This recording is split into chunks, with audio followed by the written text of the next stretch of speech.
Card, wallet ছাড়াই ATM থেকে টাকা তোলা। এই প্রক্রিয়া গত বছরের সেপ্টেম্বরে চালু হয়েছিল।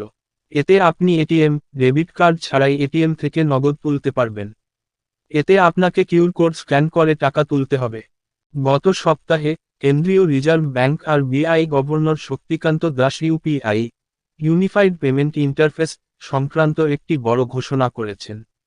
তিনি প্রস্তাব করেছেন যে ইউপিআই ব্যবহারকারীরা শীঘ্রই তাদের ফোনে ইউপিআই অ্যাপের মাধ্যমে ক্যাশ ডিপোজিট মেশিনে সিডিএমএস নগদ জমা করতে পারবেন। এর মানে হলো ব্যাংকগুলিতে নগদ জমার কিস্ট মেশিনগুলিতে কোনো ডেবিট কার্ডের প্রয়োজন হবে না, কয়েকটি ক্লিকে টাকা সরাসরি ইউপিআই অ্যাপে জমা হবে। এই বিষয়ে আপনার জানা খুবই গুরুত্বপূর্ণ। এই সুবিধাটি শুধুমাত্র গত বছর শুরু হয়েছিল, তবে অনেকেই এর ব্যবহার, সীমা এবং সুবিধাগুলি সম্পর্কে পুরোপুরি অবগত নন। আপনি যদি এই